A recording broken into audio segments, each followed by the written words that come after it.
Assalamualaikum warahmatullahi wabarakatuh. Apa kabar ayah dan bunda hebat di seluruh Indonesia? Semoga selalu dalam keadaan sehat dan penuh semangat ya. Terima kasih banyak sudah berkunjung kembali di video kami. Bagi penonton baru, selamat datang di channel Sarjana Pendidikan, tempat kita belajar bersama untuk masa depan anak-anak kita. Siapa di antara kalian yang tidak punya mimpi besar untuk masa depan? Kesuksesan karir, hubungan yang bermakna, atau mungkin sekadar hidup bahagia dan bermanfaat. Namun, tahukah kalian bahwa tanpa disadari, ada kebiasaan-kebiasaan kecil yang mungkin terlihat sepele, namun dampaknya bisa merusak fondasi masa depan yang sedang kalian bangun saat ini? Ibaratnya seperti rayap kecil yang perlahan menggerogoti bangunan impian kalian dari dalam. Mari kita telah lebih dalam. Bukan untuk menakut-nakuti, tapi untuk membuka mata dan memberikan bekal agar kita semua bisa melangkah menuju masa depan yang gemilang. Bayangkan otak kita sebagai pusat kendali super canggih yang terus berkembang dan belajar setiap detil. Di masa remaja inilah, otak mengalami perkembangan pesat, membentuk jalur-jalur saraf yang akan mempengaruhi cara berpikir, bertindak, dan mengambil keputusan di masa dewasa nanti. Namun, sama seperti otot yang bisa menjadi kuat atau lemah tergantung pada latihannya, otak kita pun bisa melemah jika terus-menerus terpapar kebiasaan yang kurang sehat. Kebiasaan-kebiasaan ini bukan hanya soal fisik, tapi juga mental dan emosional, yang secara perlahan dapat mengikis potensi luar biasa yang sebenarnya kalian miliki. Mungkin beberapa dari kalian merasa, itu kan cuma kebiasaan kecil, tidak akan terlalu berpengaruh. Namun, perlu diingat bahwa tetesan air yang jatuh secara terus-menerus pun bisa melubangi batu yang keras. Begitu juga dengan kebiasaan buruk yang dilakukan berulang-ulang. Akan tertanam kuat di alam bawah sadar dan sulit diubah di kemudian hari. Lebih jauh lagi, kebiasaan yang merusak otak tidak hanya menghambat kemampuan belajar dan berpikir jernih, tetapi juga dapat mempengaruhi kesehatan mental, motivasi, dan bahkan kemampuan kalian dalam berinteraksi sosial. Oleh karena itu, mari kita bedah bersama, apa saja rayap-rayap kecil yang berpotensi merusak otak dan masa depan kalian. Kita akan mengidentifikasi kebiasaan-kebiasaan yang seringkali dianggap remeh, namun memiliki dampak signifikan terhadap perkembangan diri. Tujuannya bukan untuk menghakimi, melainkan untuk memberikan pemahaman yang jelas dan solusi yang konstruktif. Bersiaplah untuk menyadari beberapa kebiasaan yang mungkin selama ini luput dari perhatian. Dan bersama-sama kita akan mencari cara untuk menggantinya dengan kebiasaan yang lebih memberdayakan demi masa depan yang cerah dan penuh potensi. Sebelum kita masuk ke pembahasan inti, saya ingin tahu dari kota mana ayah dan bunda menonton video ini? Silakan tulis di kolom komentar ya. Jangan lupa juga untuk menyukai video ini dan subscribe ke Sarjana Pendidikan, serta tonton video kami yang lain, agar ayah dan bunda hebat tidak ketinggalan berbagai tips dan ilmu terbaru dari kami. Sekarang, mari kita bahas. 1. Kebiasaan buruk terjebak dalam perangkap mood. Berapa banyak dari kita yang sering menunda pekerjaan rumah, latihan, atau bahkan belajar hanya karena tidak mood? Ini adalah salah satu jebakan paling umum yang tanpa disadari mengikis potensi dan masa depan remaja. Ketika kita membiarkan perasaan menentukan tindakan, kita menyerahkan kendali atas hidup kita kepada emosi yang fluktuatif.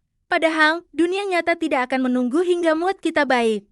Kesempatan bisa hilang, tenggat waktu terlewat, dan tujuan impian hanya akan menjadi angan-angan jika kita terus-menerus menunggu dorongan suasana hati. Kebiasaan ini bukan hanya menghambat produktivitas, tetapi juga melatih otak kita untuk menjadi pasif dan mudah menyerah pada rasa malas. Disiplin adalah kunci emas yang seringkali disalahpahami sebagai paksaan atau beban. Sebaliknya, disiplin adalah bentuk kebebasan sejati.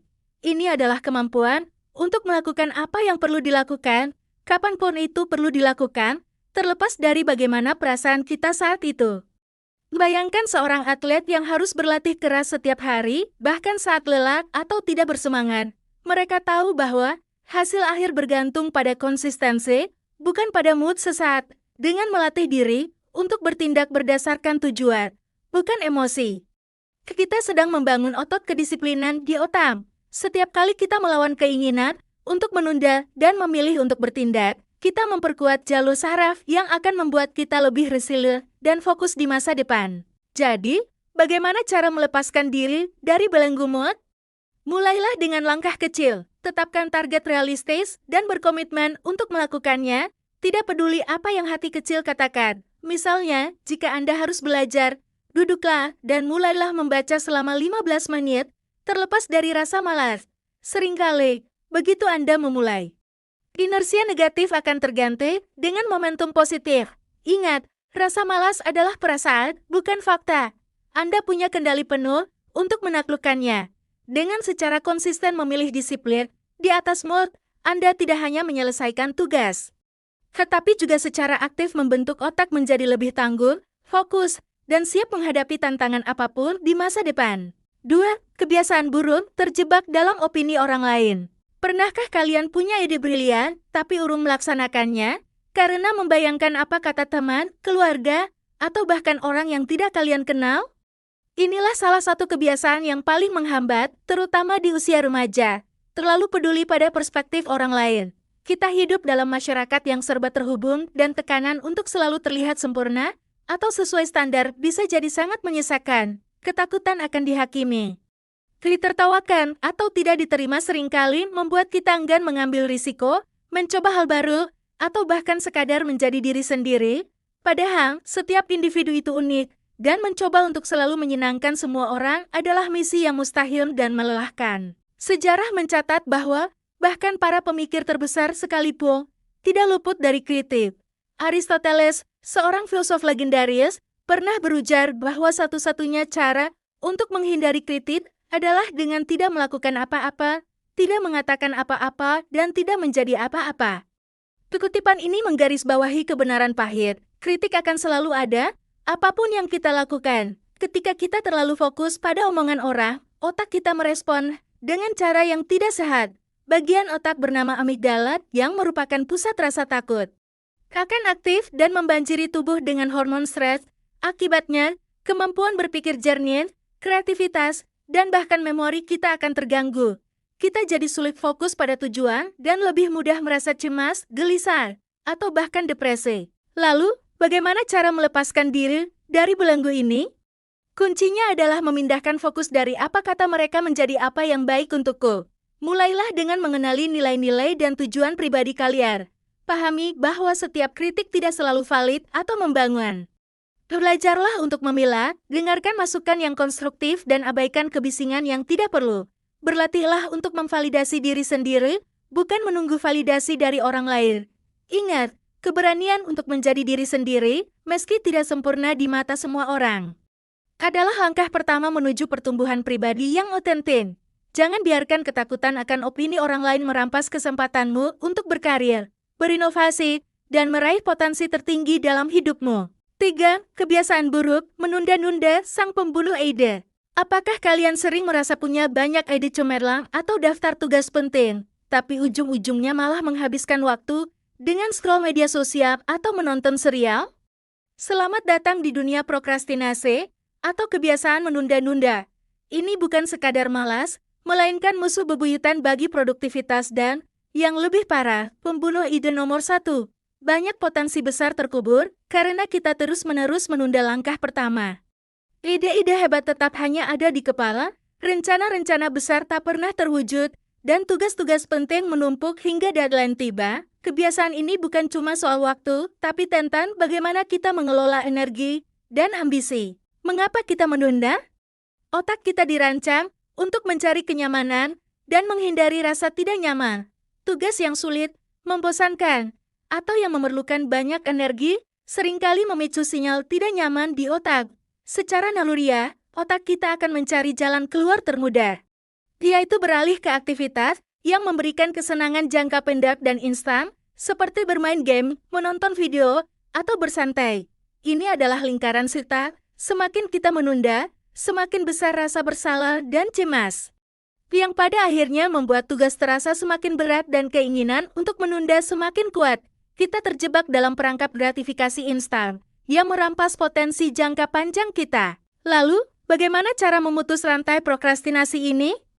Salah satu solusi paling efektif adalah dengan menerapkan aturan 5 menit. Konsepnya sederhana, berkomitmenlah untuk mengerjakan tugas yang Anda tunda hanya selama 5 menit. tidak perlu langsung sempurna atau menyelesaikan semuanya, cukup mulai saja. Otak kita seringkali membesar-besarkan kesulitan suatu tugas sebelum dimulai. Namun, begitu kita berhasil memulai dan melewati ambang batas 5 menit pertama, momentum positif seringkali akan terbentuk. Rasa puas, karena sudah memulai akan memicu keinginan untuk melanjutkan. Dan seringkali Anda akan menemukan diri Anda bekerja jauh lebih lama dari 5 menit yang Anda janjikan. Ini adalah trik cerdas untuk mengakali otak dan mengubah kebiasaan menunda menjadi kebiasaan bertindak. 4. Kebiasaan buruk, terjebak dalam dunia gaming bukan pro player. Mari kita bicara jujur, game memang seru. Dunia fantasi yang imersif, tantangan yang memacu adrenalin, dan kesenangan bersama teman-teman bisa sangat adiktif. Namun, ada batas tipis antara hobi yang sehat dan kebiasaan yang merugikan. Jika Anda menghabiskan 8 hingga 10 jam sehari di depan layar untuk bermain game jam yang setara dengan pekerjaan penuh waktu, namun Anda bukan seorang pro player yang menghasilkan jutaan, maka Anda sedang terjebak dalam perangkap pemborosan waktu yang sangat berharga. Ini bukan tentang melarang bermain game, tapi tentang menyadari bahwa waktu yang tak tergantikan itu bisa saja digunakan untuk membangun fondasi masa depan yang lebih kokoh. Waktu adalah aset paling berharga yang kita miliki dan berbeda dengan koin di game, waktu tidak bisa diisi ulang. Setiap jam yang dihabiskan untuk gaming tanpa tujuan profesional adalah jam yang tidak bisa lagi digunakan untuk hal lain. Bayangkan apa yang bisa Anda capai jika waktu 8-10 jam itu dialokasikan untuk hal-hal produktif. Anda bisa mempelajari skill baru yang menghasilkan uang, seperti coding, desain grafis, menulis konten, atau bahkan public speaking. Anda bisa membangun jaringan sosial yang bermanfaat, membaca buku yang memperluas wawasan, atau mengembangkan bakat artistik. Setiap pilihan yang kita buat tentang bagaimana kita menghabiskan waktu akan membentuk siapa diri kita besok. Jadi, bukan berarti Anda harus berhenti bermain game sepenuhnya. Nikmati hobi Anda, tapi mulailah dengan menetapkan batas waktu yang sehat. Pertimbangkan untuk mengganti sebagian waktu gaming Anda dengan investasi pada diri sendiri. Apakah ada skill yang selalu ingin Anda pelajari? Apakah ada proyek pribadi yang tertunda? Gunakan energi dan fokus yang biasa Anda curahkan ke dalam game untuk hal-hal yang dapat meningkatkan kualitas diri dan membuka peluang finansial di masa depan. Jadilah player sejati dalam kehidupan nyata, bukan hanya di dunia virtual. Dan saksikan bagaimana masa depan Anda mulai terbentuk menjadi sesuatu yang jauh lebih memuaskan. 5. Kebiasaan buruk terjebak dalam tontonan yang merusak otak. Di era digital ini, akses terhadap berbagai konten menjadi begitu mudah, termasuk film biru atau pornografik. Namun, di balik kemudahan aksesnya, kebiasaan menonton konten semacam ini merupakan salah satu kebiasaan paling merusak otak dan masa depan remaja. Ini bukan sekadar tentang norma sosial atau moral, melainkan tentang dampak neurobiologis yang serius pada otak yang sedang berkembang. Apa yang terlihat seperti hiburan instan, sebenarnya adalah bom waktu yang diam-diam mengikis kemampuan kognitif dan emosionalmu. Ketika seseorang menonton film biru, otak menerima stimulus dopamin yang sangat ekstrem, jauh di atas batas normal bisa disebut sebagai bom dopamin. Dopamin adalah neurotransmitter yang berperan dalam sistem reward dan kesenangan. Masalahnya, ketika otak terus-menerus dibanjiri dopamin berlebihan, sensor-sensor dopamin menjadi tumpul atau kebal. Akibatnya, untuk merasakan tingkat kesenangan yang sama, otak akan menuntut dosis stimulus yang lebih tinggi dan lebih ekstrem. Inilah yang membuat seseorang terjebak dalam siklus adiksi. Terus mencari konten yang lebih keras untuk mencapai kepuasan yang sama, mirip dengan pecandu narkoba yang membutuhkan dosis semakin besar. Dampak destruktifnya tidak berhenti di situ. Kebiasaan ini juga melemahkan korteks prefrontal, yaitu bagian otak yang bertanggung jawab untuk fungsi eksekutif seperti pengambilan keputusan rasional, pengendalian impuls, perencanaan jangka panjang, dan kemampuan fokus. Dengan melemahnya korteks prefrontal, kualitas keputusan yang Anda ambil dalam hidup akan menurun. Anda mungkin jadi lebih mudah dikendalikan oleh nafsu sesaat, kesulitan menunda kesenangan demi tujuan jangka panjang. Dan kemampuan untuk berkonsentrasi pada belajar atau tugas-tugas penting akan sangat terganggu. Masa depan yang cerah membutuhkan otak yang sehat dan kebiasaan ini secara perlahan, namun pasti merampas potensi itu dari Anda. Kesimpulan, kendali di tanganmu, masa depan menantimu. Kita telah membedah 5 rayap berbahaya yang bisa menggerogoti otak dan masa depan kalian. bertindak hanya berdasarkan mood, terlalu peduli omongan orang, menunda-nunda, kecanduan game, tanpa menjadi pro, dan kebiasaan menonton film biru. Mungkin beberapa kebiasaan ini terdengar familiar atau bahkan menjadi bagian dari keseharianmu saat ini, namun penting untuk diingat bahwa menyadari masalah adalah langkah pertama menuju perubahan. Masa remaja adalah fase krusial di mana otakmu sedang membentuk fondasi untuk seluruh hidupmu. Setiap pilihan, setiap kebiasaan, entah baik atau buruk, akan meninggalkan jejak permanen. Otakmu adalah organ yang luar biasa plastik. Ia bisa dibentuk, diperkuat, dan dioptimalkan melalui kebiasaan-kebiasaan positif. Sebaliknya, kebiasaan buruk yang terus-menerus akan melemahkan kemampuanmu untuk fokus, mengambil keputusan, mengendalikan diri, dan pada akhirnya, meraih potensi penuhmu. Kabar baiknya adalah kendali sepenuhnya ada di tanganmu. Tidak ada kata terlambat untuk memulai perubahan. Mulailah dengan langkah kecil. Fokus pada satu kebiasaan yang ingin Anda perbaiki.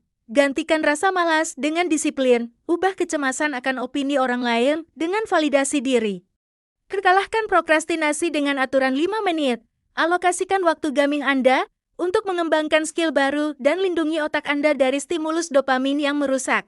Ingatlah, setiap pilihan yang Anda buat hari ini adalah investasi untuk versi terbaik dirimu di masa depan. Masa depan yang cerah, penuh peluang dan sesuai dengan impianmu bukanlah kebetulan. Ia adalah hasil dari keputusan sadar dan kebiasaan baik yang dibangun setiap hari. Dengan terlibat aktif dalam pendidikan anak, ayah, dan bunda tidak hanya membantu anak meraih prestasi akademik maupun non-akademik, tetapi juga menanamkan kecintaan pada belajar seumur hidup dan mempersiapkan mereka untuk masa depan yang gemilang. Mari kita terus belajar bersama anak, tumbuh bersama mereka, dan menjadi pendukung utama dalam setiap langkah perjalanan pendidikan mereka. Mungkin itu dulu ayah ibu hebat yang bisa sarjana pendidikan bagikan hari ini. Bantu koreksi di kolom komentar ya jika ada penjelasan sarjana pendidikan yang keliru. Ayo bersama-sama tingkatkan channel Sarjana Pendidikan untuk ilmu yang lebih bermanfaat lagi. Jangan lupa like dan subscribe. Terima kasih.